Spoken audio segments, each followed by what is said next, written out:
Hi, good afternoon, everyone.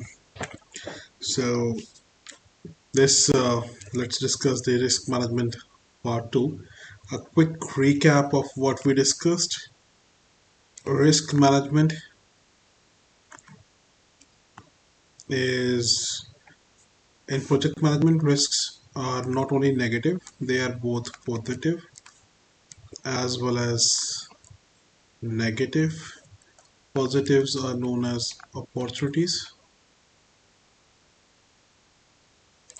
negative are known as threats. Tools to manage threats are avoid, transfer, mitigate, accept, and escalate. Tools to manage opportunities are exploit, share, enhance, accept, and escalate.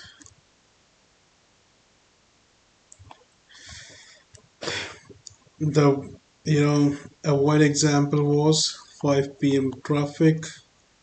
You either leave at 4 or leave at 8 p.m. Transfer is insurance. You pay a premium and the risk is now transferred. Mitigate, you lower it down. You cannot leave at 4, you cannot leave at 8. You try to find somewhere around 4:30 to avoid peak traffic hours. Except when you cannot do something about it. Escalate, you are reporting it to traffic management or traffic police. Exploit, share, enhance, accept, escalate. In exploit, you know that there is one important activity is coming in and you have a resource who is extremely good at it, so you pre-plan or postpone this activity when this team member is available. According to team member availability, you prepone or postpone that activity.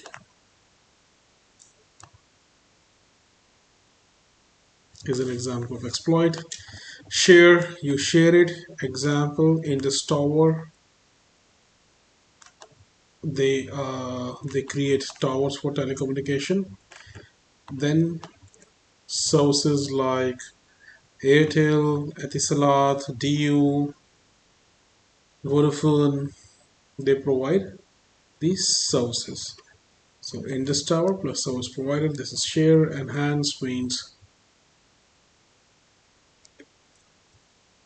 you try to enhance this opportunity. Accept, simply you accept it, or you escalate, you report it to your senior management.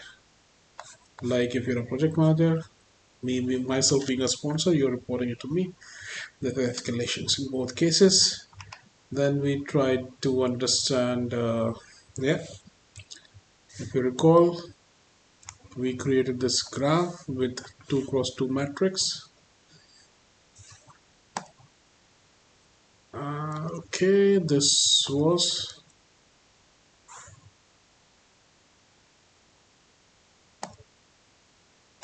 we discussed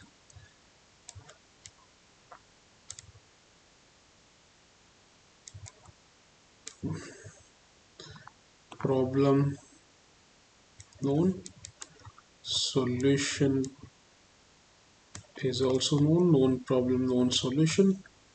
Then we discussed problem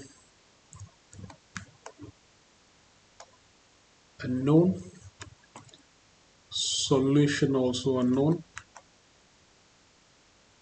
Obviously you do not know about the problem, hence you cannot find out the solution. Here problem is known and solution is known, is obvious. Then comes one more thing which is known as problem known, but solution is unknown.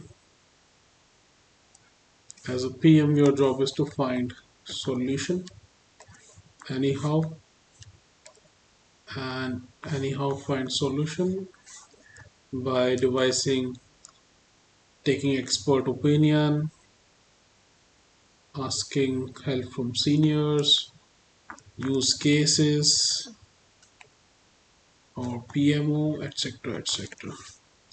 And then comes here, which is last, and it is known as problem is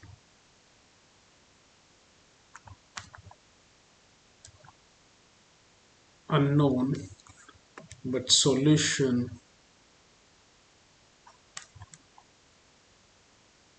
is known.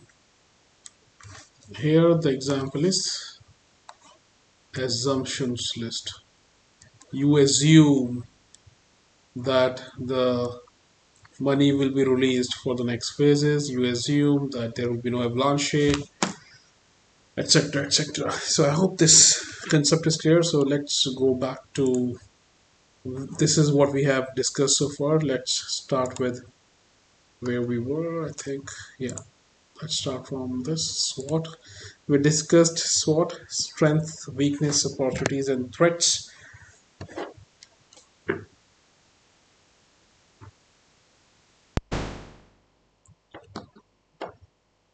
In strengths, weakness, opportunities, and threats, strength is internal and weakness is also internal. Opportunities and threats are external.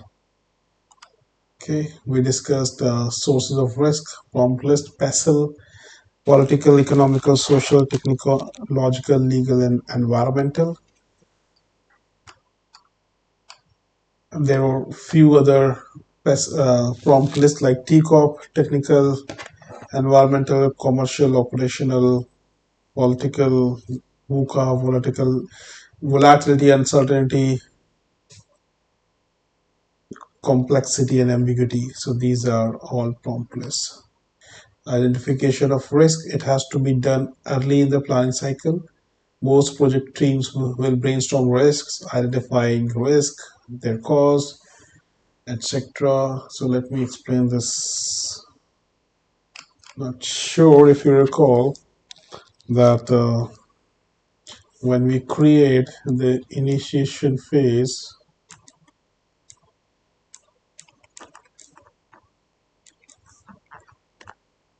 has certain artifacts. One of them is needs assessment.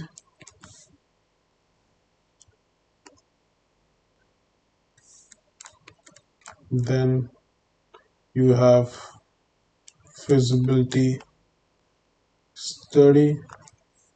Then you create a business case. Then you create a project charter. Then you create stakeholder register. You also create high level risk register.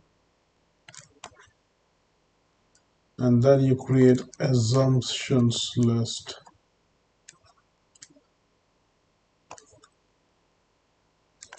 You see this risk register? This risk register, high level risk register, is created at the initiation phase, which is the ideation phase. So it is extremely important that you take care of the risk in all the phases. Also, it is extremely important to understand that stakeholder and the risks are dynamic in nature.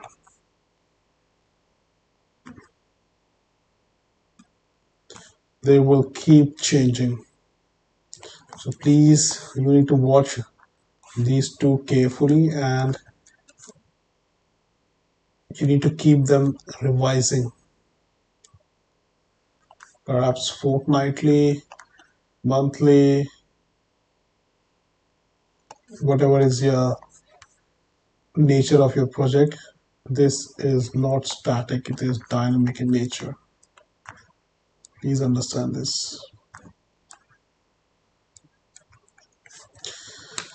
And that's what being explained here in this slide. Distinguish between project risk and business. Early in the planning, as I said, that we are doing it in the doing this in the initiation phase, and then definitely we are doing in the planning phase, execution, monitoring, controlling, and closure. Okay. Risk identification using project lifecycle. Define unclear objectives. Poor definition of the problem. Customer not proactive. No feasibility study. Unclear vision. Appraisal is technologically unavailability, too many risks, mitigation too expensive, incorrect assumptions. Similarly, you have planning phases, execution, operation, and closure. So this table is sort of telling you what kind of risks you may get in the initiation phase. Let's say in the initiation phase, the risk is unclear objective. You have no clarity about what you are looking for. You have no clarity about that the project completion would meet which objectives. First, poor definition of the problem. You in a project you are trying to solve a problem. That definition is in itself is incorrect. That definition is in itself is insufficient. It has to be properly quantified. SMART, smart, wherein S stands for, let me explain that. Your goal has to be smart.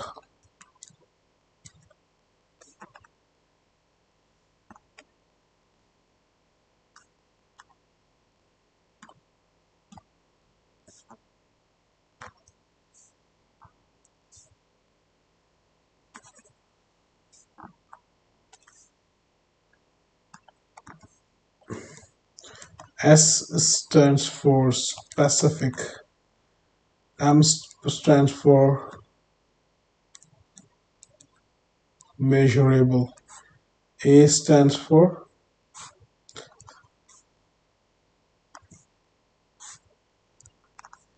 R stands for realistic. T stands for time bound.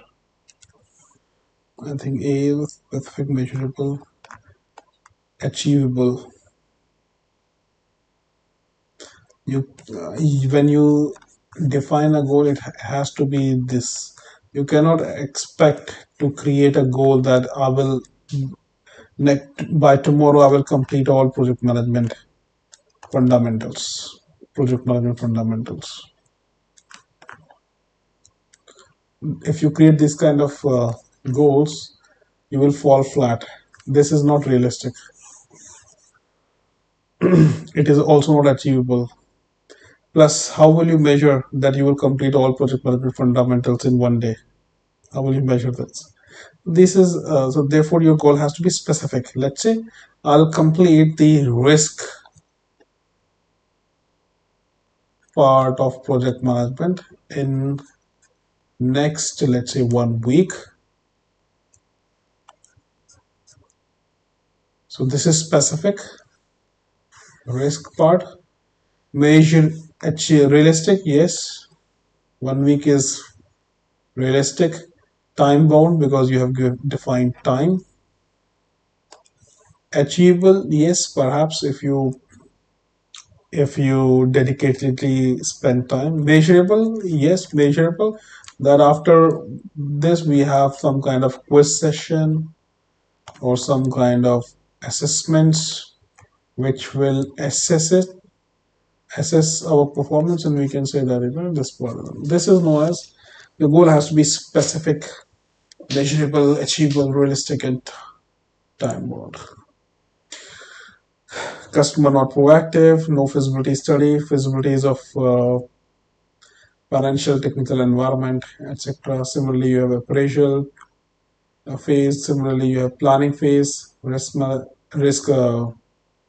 risk sources, execution phase, operation and close. Okay, project risk APM, initiate the risk management process, identify risks, which is both threats and opportunities, assess the risk, important, worth, worry about, and respond to these changes. Okay, as given by Baylor 1220, identification external sources, key risk symptoms, TCQ analysis, which is also known as scope time cost, risk management, opportunities and threats, and corrective actions, response control, contingency. We'll discuss contingency reserves and management reserves in the upcoming sessions. So this is just at a high level. Okay, this is important, Johari window. I very much like this window. Why? Because in project management, we talk about stakeholder management, extremely important part. But we often forget ourselves, which is sponsor or project manager. They are also extremely important part of the project management because they are the primary stakeholders who's actually doing the job, or your team members who are actually working on this project. So it is important that you understand your team well. It is important that you understand yourself well as a project manager, as a sponsor. It is a lot of work, a lot of accountabilities and responsibilities. You have limited time. You're giving your personal time as well. So it is extremely important that you know yourself well, your team well. So look at this. This is a 2x2 matrix. If you follow my mouse, one is known by self and known by others. Then you have known by self and unknown by others.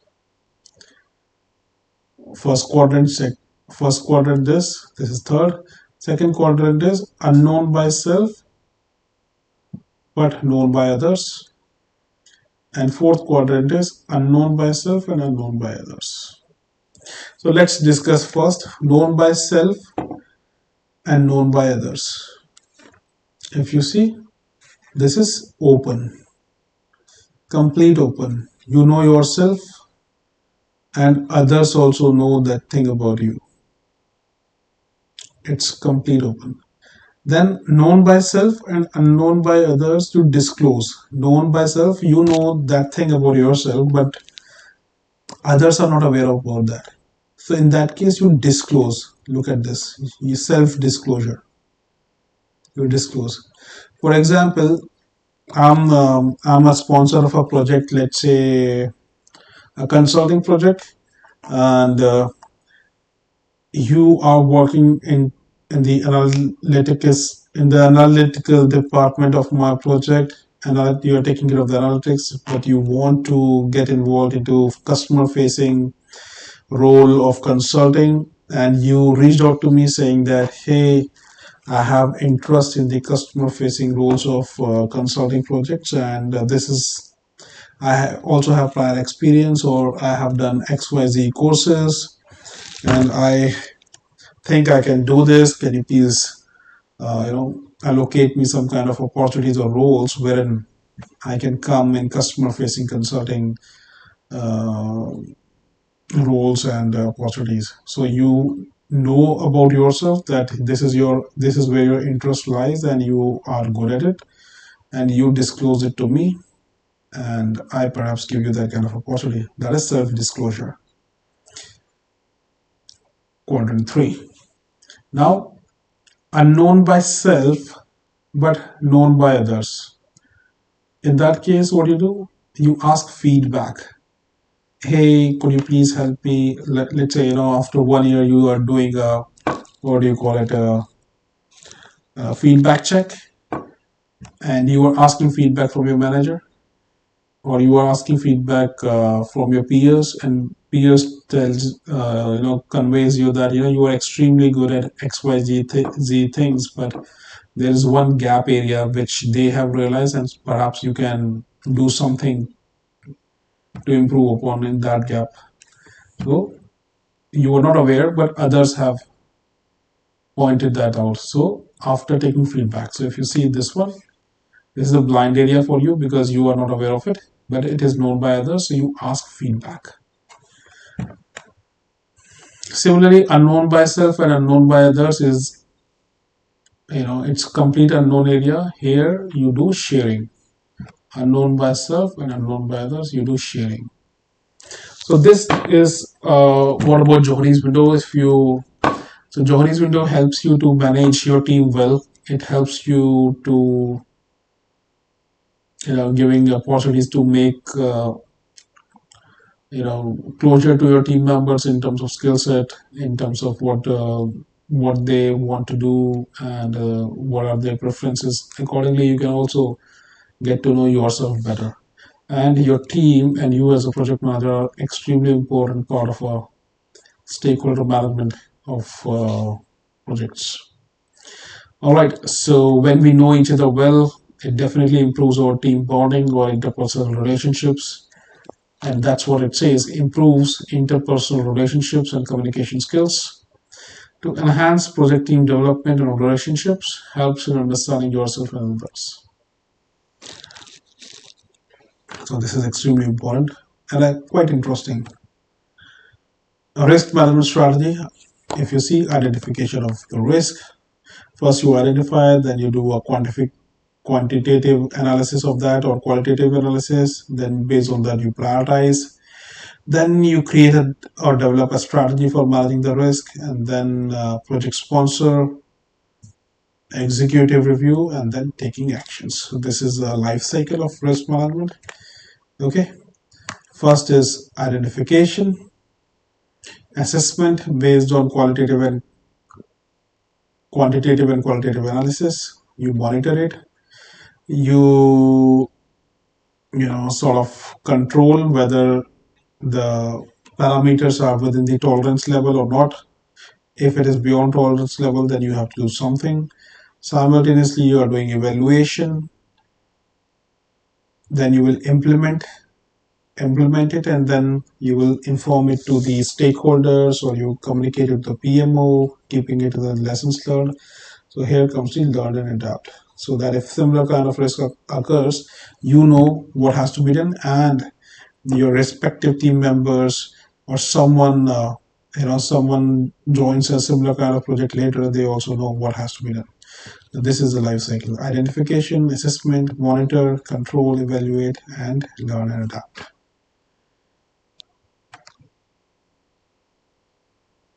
Again, if you see, establish context, initiation phase, then simultaneously you are doing risk assessment all through planning, execution, monitoring, and controlling and closure. And monitoring and reviewing, you are managing it, and you are doing a proper communication to the senior level management or stakeholders, important stakeholders. You are doing a communication. So this is a risk management process. Here, risk treatment: threat, share, retain, avoid. They have just mentioned about the threats: avoid, transfer, mitigate, accept, escalate, which we discussed at this very start of the session. One more is opportunities, which is more like exploit, share, enhance, and accept, escalate. Risk management tools. Risk management looks at both the impact of the risk happening and the likelihood. Impact and urgency gives you the priority. Similarly, you have probability into impact, which gives you the risk priorities. The risk registers assess these two factors and considers how each might be mitigated, ending up with a before and after scoring. Let's say an example: a large asteroid collision would be catastrophic for the planet, but its likelihood is extremely low. Do you think how much resources we should put into the prevention of asteroid collision? Okay, so let's understand this 3 by 3 matrix of likelihood and consequences, which is also known as probability into impact. Which so there are two kind of things, which is first is impact and urgency, which gives you the priority, and second one is probability and impact. This gives you the risk probability. So let's say risk is the formula is risk is equal to probability into impact.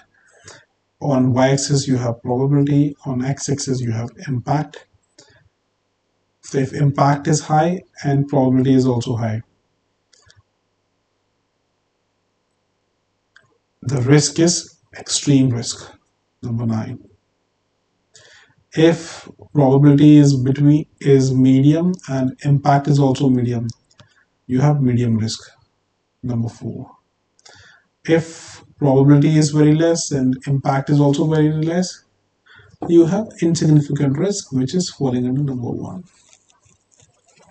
So whenever you come across any risk, in order to have a quantitative analysis, you will do this kind of approach.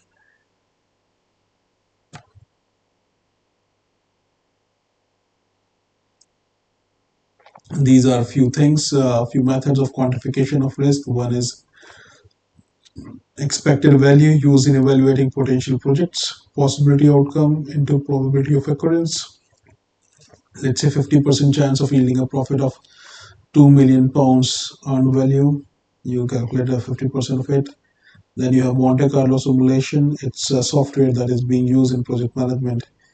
And then you have sensitive analysis, optimistic, realistic, and pessimistic. If you recall, we discussed that pessimistic plus optimistic plus 4 times of most likely upon 6 gives you 3-point estimation. This is known as 3-point estimation technique. Okay, risk when how must be continuous. Yes, because it is dynamic in nature. It cannot be static. You cannot just create a risk register and set yourself free. No, because projects are always varying. Stakeholder and risk is a live document. It should complement other systems and approaches, not seen in isolation. Why? Because let's say there is one activity which is getting affected due to one risk. You as a project manager has to see the complete effect of this activity on to the nearby activities and on the complete project, so that you can take and manage the risk well. Hence, the risk management should not be seen in isolation ever. It has to be in context, and holistic approach has to be followed. Top down and bottom up, that is not just senior managers perspective but those of frontline staff too.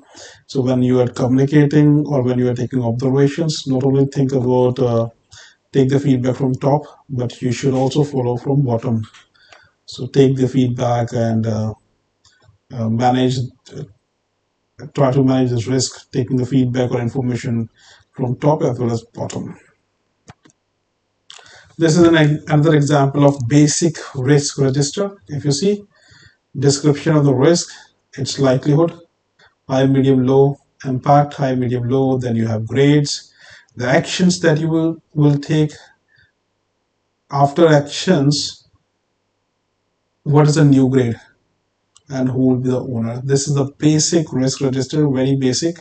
Normally in projects we do not create such kind of risk register. The risk registers are very complex and detailed, and it depends from project to project. If your project requires a detailed analysis, a detailed structure of the risk register, please create one.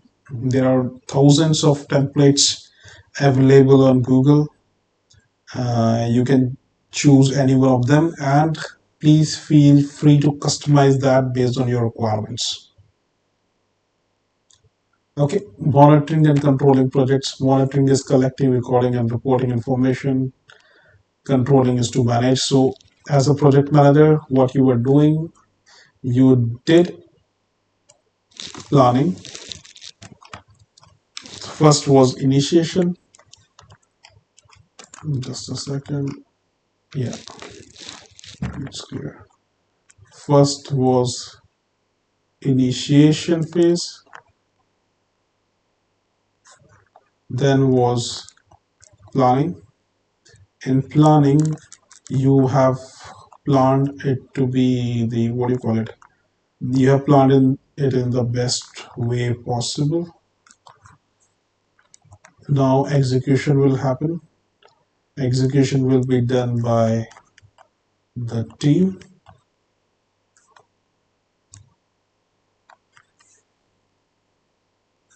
Monitoring and controlling is the phase where you will monitor whether everything is happening as per the planning. You will monitor that if everything is happening as per the planning, and if not, if what is happening in the execution phase is not as per what you have planned, then you will do controlling. So monitoring and controlling with reference to the planning. So reference point is planning. Let's say you have a fever. So normal body temperature is, I think, how much? 198.75, something of that sort. So whatever your body temperature has to be, that is your, the normal body temperature is your reference point. If beyond that, you call it fever. If below that, you call it low blood pressure, etc. So this normal body temperature is your reference point in planning. In monitoring and controlling, you are doing whether it is meeting the requirements or not. If it is meeting the same as, if it meeting all the things as planned, it's okay. Otherwise, you will apply techniques to control, and then comes closure.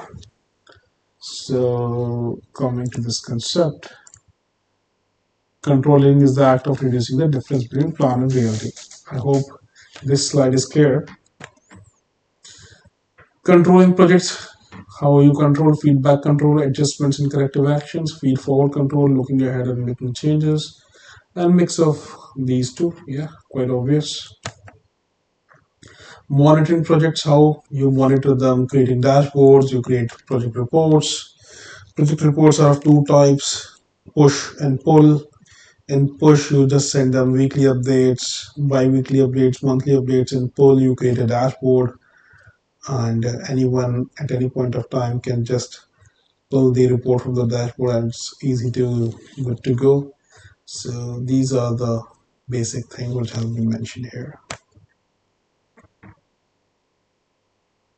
Monitoring and controlling, you update the schedule. You have certain milestones. Milestones are the important events in your project. Let's say you are constructing a building project, so foundation completion, which takes 6 months. So foundation completion can be taken as a milestone complete. It can be taken as a milestone. Construction structure of the building. Let's say it was a 10-floor building. You have completed the 10-floor structure. That can be taken as a milestone. Now, plumbing work across. So completion of plumbing work can be taken as a milestone. Similarly, let's say, for example, you are doing software development. So requirements gathering can be taken as one milestone. Sign off of the project charter can be taken as one milestone. UI UX design complete can be taken as one milestone. So these are milestones which are important. Event schedule variances is extremely important. You planned everything in the planning phase. Execution will be done by the team, and your job as a project manager will be to monitor and control. Monitor and control. Monitor, taking as a reference point from the planning, and if you are going as per the plan, ahead of the schedule, behind the schedule, within the cost or cost overrun, these things you will manage. Avoiding slippages, clear objective, team commitment, realistic targets. As I mentioned, make your targets, make your goals smart, specific, measurable, achievable, realistic, and time bound. All right, so this brings us to the closure of risk management Part 2. I hope you have enjoyed the sessions. Happy to take any questions or any feedback if you have. Please do send me an email. Thank you and have a nice day. See you.